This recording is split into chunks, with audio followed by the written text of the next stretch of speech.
नमस्कार दोस्तों, स्वागत है आपका आपके अपने यूट्यूब चैनल मन अप स्टोरीज में। दोस्तों, ये कहानी चल रही है गरीबी का कहर और इसके 5 पार्ट अपलोड हो चुके हैं। ये चौथा पार्ट है। तो चलिए दोस्तों, छठे पार्ट को शुरू करते हैं। ये जो तुम्हारी चुटिया है ना, किसी दिन काट कर तुम्हारे हाथ में थमा देंगे। हाय दैया, लड़की हो या पटाखा, कहकर बसंती सुमन को फूल पकड़ाकर तेजी से नीचे भाग गई। हमको पटाखा ही समझ लो और कोशिश करना कि हमरे आसपास दिखाई ना देना। अपने हाथ झाड़ते हुए गहना हंसते हुए लोटपोट होने लगी। धन्नो और रासिंग का ब्याह बड़े धूमधाम से संपन्न हो गया। ब्याह के अगले दिन श्यामा गहना और लाली को लेकर अपने घर लौट कर जाना चाहती थी, पर शकुंतला श्यामा को कुछ और रुक जाने के लिए कहा। श्यामा, अभी तो पूरे घर मेहमानों से भरा हुआ है। तू और गहना यहाँ धन्नो के पास होंगे तो मुझे उसकी चिंता नहीं होगी। शकुंतला के ऐसे कहने पर श्यामा वहां 1 सप्ताह और रुक गई। अपने बेटे के ब्याह की खुशी में शकुंतला मेहमानों को विदा करते समय उनकी झोलियां मिठाई कपड़ों से भर दी। धन्नो और राज सिंह को सुखी गृहस्थ का आशीर्वाद देकर शादी में आए मेहमान भी एक एक करके चले गए। 1 सप्ताह बीतते पता ही नहीं चला। एक बार फिर श्यामा शकुंतला से घर लौटने की आज्ञा लेने पहुंच गई। धन्नो उस समय शकुंतला के पास उनके कमरे में बैठी हुई थी। जैसे माँ ने वापसी की बात छेड़ी, धन्नो माँ के गले लगकर रोने लगी। बिटिया, अब मालकिन को ही अपनी माई समझ, और बेटी की ससुराल में इतने दिनों तक रुकना सही नहीं है। सारी उम्र तो तेरे ससुराल में नहीं रह सकते, एक ना एक दिन तो अपने घर जाना ही है। तेरे ब्याह के खातिर यहाँ बैठे हुए थे, ब्याह हो गया है, अब तो लौटना ही है। गहना और माँ के आसपास रहने से धन्नो खुद को सुरक्षित महसूस करने लगी थी। इतनी बड़ी हवेली में वो कैसे अपने दिन काटेगी, सोच सोच कर ही वो घबराने लगी। धन्नो की अपनी माँ के आगे एक नहीं चली। शकुंतला के वहां होने से वो मन मसोस कर चुप हो गई। 2-4 दिन के बाद धन्नो को लिवाने की बात कहकर श्यामा अपने बच्चों को लेकर अपने घर लौट गई। घर पहुंचने के बाद घर की हालत देखकर श्यामा की रुलाई फूट गई। झोपड़ी की तट छत टूटी पड़ी थी। आंगन में पेड़ों के गिरे हुए पत्ते और धूल मिट्टी का ढेर लगा हुआ था। चूल्हा अलग से टूटा पड़ा था। अपने सामान को चारपाई पर रखकर श्यामा झोपड़ी की छत को ठीक करने लग गई। उधर गहना झाड़ू उठाकर आंगन को बुहारने लगी। श्यामा के लौटने की खबर जैसे ही पप्पू को लगी, वो श्यामा की छत ठीक करने में उनकी मदद करने के लिए आ गया। उसे ऐसा करते देख श्यामा का मन भर आया। आज उसका अपना बेटा जिंदा होता तो अपनी माई को किसी काम में हाथ नहीं लगाने देता। छत को पूरी तरह से ठीक करने के बाद काकी अभी थोड़ी देर में आता हूँ कहकर पप्पू वहां से चला गया। उसके जाते ही श्यामा आंगन को गोबर और मिट्टी से लीपने लग गई और गहना चूल्हे पर मिट्टी का लेप करने लग गई। अम्मा, घर में पकाने को तो कुछ नहीं है, तू कहे तो बनिए की दुकान से दाल चावल ले आऊं, तब तक ये चूल्हा भी सूख जाएगा। ठीक है बिटिया, कहकर श्यामा पानी से हाथ धोकर साड़ी के कोने से लगी गांठ खोलकर उसमें से 100 रुपए उसे पकड़ा दिए। अम्मा, ये पैसे कहाँ से आए? हैरानी से वो पूछने लगी। छोरी, ज्यादा सवाल मत कर, मेरा माथा पहले से ही ठनका हुआ है। जा, अभी जो कहा है जाकर लिया। अम्मा, 100 रुपए में क्या आएगा? तेल चावल दाल नमक मिर्च सब कुछ तो लाना है। पिछला उधार उधार चुकाए बिना हम हवेली में चले गए थे, अब बनिया उधार भी नहीं देगा। अभी थोड़ा बहुत जो जरूरी सामान है वो ले आ। मालिक धन्नो की शादी से पहले हर महीने राशन का वादा करके गए थे। ऐसी बात थी तो अम्मा हवेली से यहाँ पर क्यों रहने आए? अगर उनका दिया हुआ ही खाना था तो वहीं भले थे। ना अम्मा, ना, हमें हवेली से एक पैसे की भी मदद नहीं चाहिए। कल से महावीर काका के खेतों से सब्जी लेकर फिर से हाट पर बेचना शुरू कर दूंगी। गहना, ज्यादा दिमाग चलाने की कोनो जरूरत नहीं है। अभी हम जिंदा हैं, हमारे मरने के बाद जो अच्छा लगे करती रहना। बित्ती भर की छोरी है और गज भर लंबी जुबान है। कहते हुए श्यामा बड़बड़ाने लगी। बित्ती भर की? अम्मा, तेरे से एक हाथ ऊपर निकल आए हैं हम, कहकर वो हंसने लगी। जा छोरी जा, काहे देर करत है, सुबह से एक निवाला मुंह में नहीं गया है। भूख के मारे आंतड़ियां मुंह को आ रही हैं। ठीक है अम्मा, जा रहे हैं। एक तू ही भूखी नहीं बैठी हुई, मैंने और लाली ने भी अभी तक कुछ नहीं खाया है। गहना हाथ में रुपये पकड़कर चुपचाप उठकर बाहर चली गई। रास्ते में उसे पप्पू दिखाई दिया। उसके हाथ में पकड़ी हुई सब्जियों को देखकर गहना ने उससे कहा, इस तरफ सब्जियां लेकर हाट की तरफ जा रहे हो? हाट की तरफ नहीं, तेरे घर की तरफ आ रहा हूँ। बापू ने ये सब्जियां काकी को देने के लिए कहा है। और तू इतनी जल्दी कहाँ जा रही है? बनिए की दुकान तक जा रहे हैं। घर में खाना बनाने के लिए कुछ भी नहीं है। गहना, सब्जियां लेकर घर लौट जा। बनिए से सामान मैं लेकर आता हूँ। कहकर पप्पू ने सब्जियों से भरा थैला गहना के हाथ में पकड़ा दिया। पप्पू, पैसे तो लेता जा, अपने पास रख, लौट कर ले लेता हूँ। थोड़ी ही देर बाद पप्पू ने बनिए की दुकान से राशन का सामान लेकर श्यामा के सामने रख दिया। काकी, बनिए की दुकान से ज़रूरत का सारा सामान मैं लेकर आया हूँ, और कुछ चाहिए तो बता देना। पप्पू, इतना सब कुछ लाने की क्या ज़रूरत थी? पहले सब्जियाँ और अब ये सब। काकी, इतने दिनों के बाद घर में चूल्हा जलना है, कुछ तो पकाने के लिए चाहिए ना। और सब्जियाँ तो बापू ने भिजवाई है। आप लोगों के आने का जैसे ही उन्हें पता चला, मुझे आपकी मदद के लिए भेज दिया और कहने लगे कि खेतों से ताज़ी सब्जियां तोड़कर श्यामा के घर पहुंचा देना। पप्पू की बात सुनकर श्यामा का मन भीग गया और सोचने लगी कि धन्नो का ब्याह इससे हो जाता तो कितना अच्छा होता। धन्नो उसकी आंखों के सामने होती, और महावीर और उसकी पत्नी चमेली ने तो हर मुश्किल के समय उनकी मदद की है। एक ठंडी सांस भरकर वो खड़ी हो गई और चूल्हे के पास आकर बैठ गई। चूल्हे में पतली पतली लकड़ियों को तोड़कर रखने लगी। माचिस जलाकर चूल्हे में आग जलाई। सूखी लकड़ियां आग पकड़कर धधक कर जलने लगी।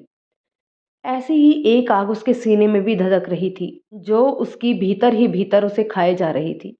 कढ़ाई रखकर आलू की सब्जी बनाने लगी। जैसे ही सब्जी तैयार हुई, तवा रखकर रोटी सेकने लगी। एक है ना, आजा, रोटी तैयार है। लाली को भी लेती आ। पप्पू, तू भी आजा, खाना तैयार है। नहीं काकी, मैं तो खाकर ही आया हूँ। सबको खाना खिलाने के बाद श्यामा ने पप्पू से कहा कि गहना के साथ हवेली जाकर धन्नो को ले आए। धन्नो को लिवाने की बात सुनकर गहना और पप्पू एक दूसरे को देखने लगे। धन्नो के आने की बात सुनकर उन दोनों के चेहरे खिल उठे। धन्नो को लिवाने की बात सुनकर गहना और पप्पू की बाहें खिल गई। अगले दिन सुबह सुबह पप्पू नहा धोकर साफ कुर्ता धोती पहनकर श्यामा के घर पहुंच गया। और गहना को अभी ऐसे ही घूमते देख उसने कहा, गहना, तू अभी तक तैयार क्यों नहीं हुई है? अम्मा सुबह से चूल्हे के सामने बैठी तरह तरह के पकवान बनाने में लगी है। हम क्या क्या काम संभाले।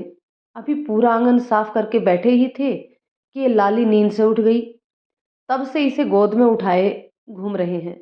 अब तुम बताओ, हम तैयार कैसे हुए? गुस्से में उसने पप्पू से कहा। अच्छा ठीक है, इतना गुस्सा खाने की क्या जरूरत है? अम्मा भी तो काम ही कर रही है, गुस्सा काहे नहीं करें? और देख रहे हो अम्मा को, तुम तो राशन का सामान देकर गए थे, अम्मा उसे एक ही दिन में खत्म करने में लगी है। कोई बात नहीं गहना, धन्नो शादी के बाद पहली बार घर आ रही है, उसके स्वागत के लिए कुछ तो करना पड़ेगा। वैसे काकी, खुशबू तो बहुत अच्छी आ रही है, क्या बना रही हो? कहते हुए पप्पू श्यामा के पास आकर खड़ा हो गया। अभी तो कचौरी निकाल रही हूँ, कहते हुए पास रखी कढ़ाई से ढक्कन हटाकर एक कटोरी में हलवा डालकर पप्पू को पकड़ा दिया। लो, खाकर बताओ कैसा बना है। और ये हाथ में क्या पकड़े हो? उसके हाथ में पकड़े हुए थैले को देखकर श्यामा ने कहा, काकी, हलवाई से मिठाई लेकर आया हूँ। धन्नो की शादी के बाद पहली बार उसके घर जा रहे हैं, खाली हाथ तो नहीं जाएंगे। पप्पू, तू हमारे वास्ते कितना सोचता है। अम्मा, हमने भी सुबह से कुछ नहीं खाया है, हमको तो हलवा खाने को नहीं दिया, और पप्पू को आते ही उसे कटोरी भरकर खाने को दे दिया। गहना, काहे नाराज होती है? इधर आ, ये ले, तू भी खा ले। कहते हुए पप्पू ने अपनी हलवे से भरी कटोरी उसके आगे कर दी। गहना ने झट से कटोरी उसके हाथ से ले ली और चम्मच भरकर हलवा खाने लगी। श्यामा गुस्से से गहना की तरफ देखते हुए उसे पप्पू की कटोरी वापस करने का इशारा करने लगी। रहने दो काकी, उसे खाने दो, मैं तो अभी घर से भरपेट भोजन करके आया हूँ, कहकर वो वहीं चारपाई पर बैठ गया। श्यामा भी चूल्हे के आगे से उठकर खड़ी हो गई। कचौरी, हलवा, आलू की सब्जी सब तैयार हो चुकी थी। बस अब इंतजार था तो धन्नो के आने का। लाली को गहना की गोद से लेकर श्यामा ने उसे जल्दी से तैयार होकर आने के लिए कहा। गहना और पप्पू जैसे ही हवेली पहुंचे, बसंती ने दरवाजा खोला। दरवाजे पर उसे देखते ही गहना की तोरियां चढ़ गई। धन्नो को लिवाने के लिए आई हो? मुंह बनाते हुए उसने गहना से कहा। हाँ, सही समझती हो, लिवाने के लिए ही आए हैं। और ये धन्नो का होता है? तुम्हारी मालकिन है, जरा इज्जत से नाम लिया करो। हमरी मालकिन? मुंह बनाते हुए दोनों को बैठक के साथ वाले कमरे में बिठाकर मालकिन को बताने के लिए अंदर चली गई। धन्नो के मायके से उनकी बहन उसे लिवाने के लिए आए हैं। यह बात जैसे ही बसंती ने शकुंतला को बताई, वो फौरन धन्नो के कमरे में जाकर उसे देखने लगी कि वो सही से तैयार हुई है कि नहीं। उसे देखते ही शकुंतला के माथे पर बल पड़ गए। ये क्या बिटिया, पहली बार मायके जा रही हो? अच्छे से तैयार होकर जाओ। हाथों में कांच की चूड़ियां पहनकर जाओगी तो पूरा गांव हम पर थू थू करेगा। हवेली की बहू के हाथों में 2 सोने की चूड़ियां नहीं है, और गले में ये क्या पहना हुआ है? कहते हुए शकुंतला उसकी अलमारी खोलकर खड़ी हो गई। धन्नो के लिए एक भारी भरकम काम वाली लाल रंग की साड़ी और गहने निकालकर उसे फिर से तैयार होने के लिए कहकर वो वहां से जाने लगी। धन्नो, जल्दी से तैयार होकर नीचे आ जाओ। गहना और वो लड़का कौन था जो ब्याह के समय अपनी माई को ढूंढ रहा था? तुम्हें लिवाने के लिए आया है। माई? पप्पू नाम है उसका। वो महावीर काका का बेटा है, हमारे पड़ोस में रहता है। अच्छा ठीक है, तुम नीचे आओ, तब तक रत्ना को जलपान के लिए कहते हैं हम। शकुंतला जैसे ही कमरे में कदम रखा, पप्पू और गहना दोनों उठकर खड़े हो गई। शकुंतला को हाथ जोड़कर प्रणाम करने लगे। पप्पू ने हाथ में पकड़े मिठाई के डिब्बे को मेज पर रखते हुए शकुंतला से कहा, काकी ने ये मिठाई भिजवाई है। एक बड़ी सी लाल रंग की मखमली कुर्सी पर बैठने के बाद शकुंतला उन्हें भी बैठने का इशारा किया। उसी समय बसंती एक ट्रे में शरबत और मिठाई लेकर आई और उसे मेज पर रखकर चली गई। जैसे ही बसंती मेज पर शरबत रखकर गई, शकुंतला ने उन दोनों को शरबत पीने के लिए कहा। उनके ऐसा कहने पर गहना ने मेज से 2 गिलास उठाए। एक गिलास पप्पू को पीने के लिए पकड़ा दिया और दूसरे से खुद पीने लगी। थोड़ी ही देर बाद धन्नो तैयार होकर नीचे आ गई और आकर शकुंतला के पास खड़ी हो गई। गहना उठकर उसके पास आई और हैरानी से अपने मुंह पर हाथ रखकर उसे ऊपर से नीचे तक देखती रह गई। धन्नो, तू तो एकदम से बदल गई है, कहते हुए और उसके गले लग गई। तू तो बहुत सुंदर लग रही है, एकदम राजकुमारी के जैसे। गहना की बात सुनकर धन्ना ने शर्मा कर अपनी आंखें झुका ली और चोरी छुपे पप्पू को देखने लगी, जो सिर झुकाए नीचे, आंखें नीचे किए जमीन की तरफ देख रहा था। गहना की आवाज सुनकर जैसे ही उसने सिर उठाया, धन्नो उसकी तरफ ही देख रही थी। जैसे ही दोनों की आंखें एक दूसरे से मिली, धन्नो झट से दूसरी तरफ देखने लगी। उसे ऐसा लगा जैसे किसी ने उसकी चोरी पकड़ ली हो। पप्पू ने भी घबरा कर अपना मुंह घुमा लिया। वहीं क्यों खड़ी हो? इधर आओ, हमारे पास बैठो, कहकर शकुंतला ने उसे अपने पास बिठाकर शरबत पीने के लिए कहा। ले बिटिया, तू भी जल्दी से शरबत पी ले, तेरी माई तेरा इंतजार कर रही होगी। और देख धन्नो, शाम होते ही हवेली लौट आना। राज सिंह के बापू को हवेली की बहू बेटियों को ज्यादा देर तक हवेली के बाहर रहना पसंद नहीं है। ठीक है माई, मैं शाम होते ही लौट आऊंगी, कहकर धन्नो चुप हो गई। जलपान खत्म हो चुका था। एकाएक शकुंतला वहां से उठकर अंदर चली गई। तीनों वहां बैठे शकुंतला के लौटने का इंतजार करने लगे कि कब वो आए और उन्हें जाने के लिए कहे। शकुंतला के कमरे से बाहर जाते ही बसंती कमरे में आई और धन्नो की तरफ देखकर कहने लगी, मायके जा रही हो? हवेली में वापस लौट कर आओगी क्या? कहते हुए मेज पर रखे खाली गिलास उठाने लगी। ए बसंती, गहना ने जैसे ही कुछ कहने के लिए मुंह खोला, रहने दे गहना, कहकर धन्नो ने उसे बीच में ही रोक दिया। तीनों का समय काटे नहीं कट रहा था। बार बार धन्नो दरवाजे की तरफ देख रही थी। हम अभी माई को देख कर आते हैं, कहकर धन्नो उठकर वहां से जाने लगी। तभी गहना ने धन्नो का हाथ थाम लिया। काहे इतना हलकान हो रही है, मालकिन अभी आ ही जाएंगी। गहना की बात सुनकर ठंडी सांस भरकर रह गई। अम्मा और लाली कैसे हैं? वो उससे पूछने लगी। अरे, काहे चिंता करती है, सब मजे में है। उसी समय शकुंतला के पीछे पीछे रत्ना और बसंती हाथ में सामान लिए कमरे में दाखिल हुई और धन्नो के पास आकर कहने लगी, मैंने मदन को गाड़ी निकालने को कह दिया है, शाम तक वो वहीं रहेगा। फिर रत्ना की तरफ देखकर कहने लगी, रत्ना, ये सामान धन्नो के साथ उसके मायके जाएगा, जाकर गाड़ी में संभाल करके इसे रखवा दे। जी मालकिन, कहकर रत्ना और बसंती दोनों बाहर चली गई। शकुंतला से आज्ञा लेकर तीनों गाड़ी में बैठ गए। गाड़ी में बैठते ही गहना कार की सीट को दबाकर देखने लगी। हाय दैया, कितनी मुलायम है। बैठते ही झट से अंदर दस गई।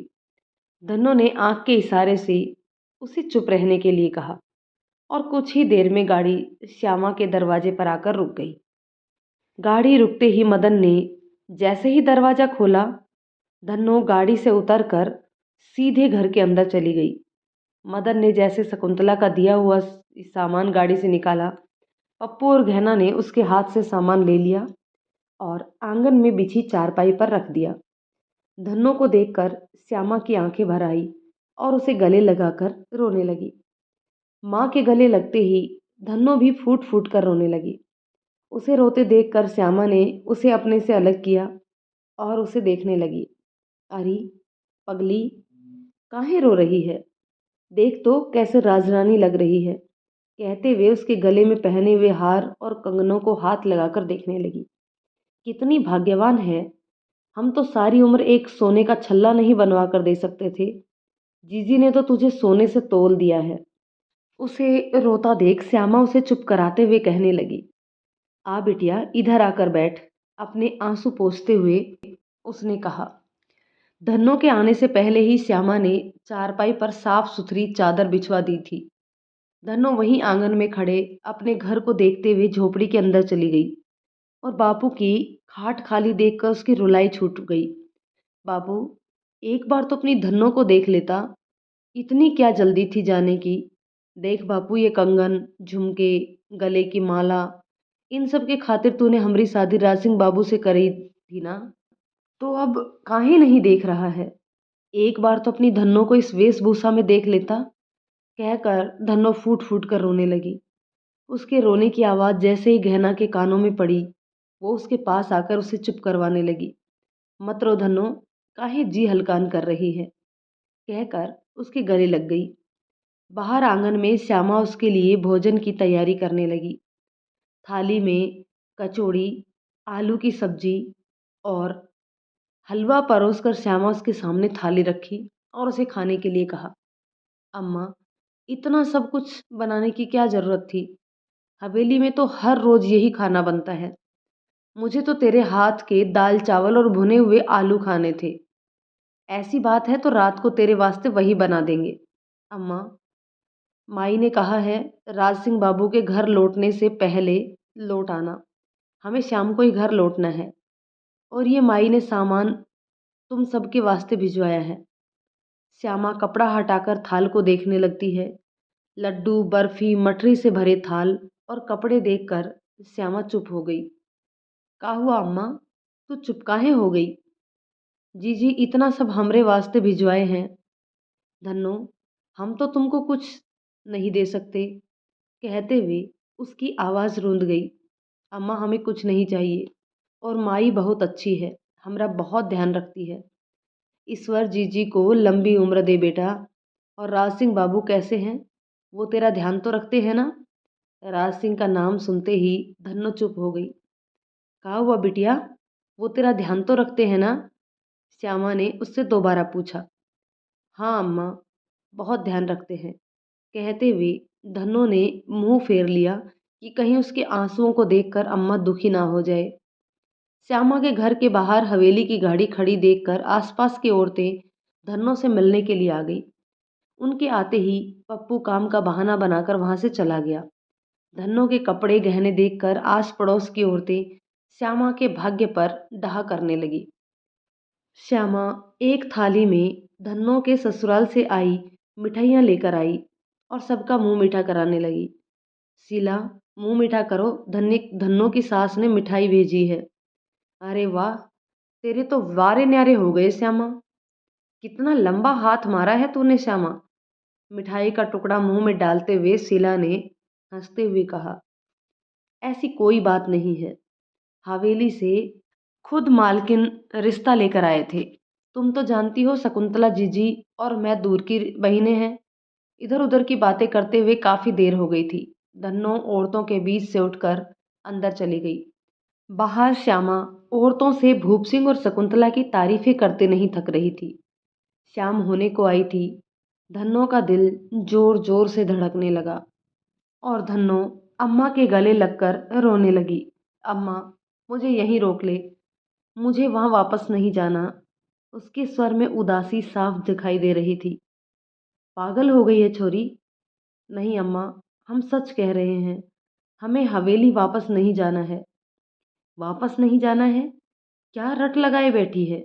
ब्याहता है तू अब? सोचा है इस बात की भनक अगर जीजी को लग गई तो अनर्थ हो जाएगा। अब तेरा वही घर है। चल जल्दी से मुंह हाथ धो ले और खुशी खुशी अपने घर लौट जा। माँ की दी हुई सीख गांठ बांध कर धन्नो हवेली वापस लौट आई, उस रिश्ते को निभाने के लिए जिसे उसका दिल मंजूरी नहीं दे रहा था। वो एक परकटे पखेरु की तरह फड़फड़ा रही थी, जिसे एक सोने के पिंजरे में बंद कर दिया गया है। धन्नो के ब्याह के 2 महीने बीत चुके थे। इस बीच धन्नो एक बार भी अपने मायके नहीं गई थी। कई बार शकुंतला ने उसे माँ और बहनों से मिलकर आने को कहा, पर वो हर बार उनकी बात टाल जाती। अब उसका भविष्य इस हवेली की चारदीवारी के भीतर है, यह सोचकर अपने आप को तसल्ली देती रहती। उसे देख, उसके चेहरे पर छाई उदासी को देखकर माँ झट से समझ जाएगी कि वो हवेली में खुश नहीं है। पर उसकी खुशी नाखुशी का अब माँ के लिए कोई मतलब नहीं रह गया। उसका पूरा दिन हवेली के कामकाज में बीतने लगा। शकुंतला को अब वो मालकिन की जगह माई कहकर बुलाने लगी थी। शकुंतला को बहू के रूप में बेटी मिल गई थी। राज सिंह के साथ उसकी शादीशुदा जीवन शुरू तो हो गया था, पर अभी भी दोनों के बीच भावनात्मक रूप से कोई लगाव नहीं था। राज सिंह का सारा समय हवेली के बाहर अपने दोस्तों के साथ आम के बगीचे में गुजरता और शाम ढले वो हवेली में नशे में धुत आता। रात होते ही अपनी शारीरिक जरूरतों को पूरा करने के बाद धन्नो को एक तरफ धकेल कर सो जाता। धन्नो पूरी रात बिस्तर के एक कोने में सिकुड़ कर लेटे हुई होती, उसके दिए जख्मों के दर्दों के साथ सिसकती रहती। पोह फटते ही वो नित्यक्रम से निवृत्त होकर नहाने के बाद सीधे रसोई घर में पहुंच जाती, जहां पहले से ही रत्ना भोजन पानी की व्यवस्था कर रही होती थी। उसे रसोई घर में सुबह सुबह देखकर रत्ना उससे कहे बिना रह नहीं जाती। बिटिया, इतनी जल्दी उठने की क्या जरूरत थी? रात को राज सिंह बाबू हवेली में बहुत देर से लौटे थे। तुम भी देर तक जाग रही थी। जाओ अपने कमरे में जाकर आराम कर लो। नहीं काकी, हम ठीक हैं। हमें तो जल्दी उठने की आदत है। आज खाने में क्या बनाना है? मालकिन कह रही थी, आज हवेली में राज सिंह बाबू के कुछ दोस्त आ रहे हैं। 3-4 तरह के पकवान और मीठे में खीर और मालपुए बनवाने हैं। ठीक है काकी, कहकर धनो खीर बनाने के लिए दूध को पतीले में उड़ेल कर गैस पर चढ़ा दिया। काकी, एक बात पूछे? बुरा तो नहीं मानोगी? नहीं नहीं बिटिया, तुम्हारी बात का बुरा मानना। अब तुम इस हवेली की छोटी मालकिन हो, इस बात को हमेशा याद रखना। काकी, बसंती का ब्याह कब करोगी? एक ठंडी आह भरकर रत्ना चुप हो गई। क्या हुआ काकी? रुपये पैसे की दिक्कत है तो हम माई से कहकर दिलवा देंगे।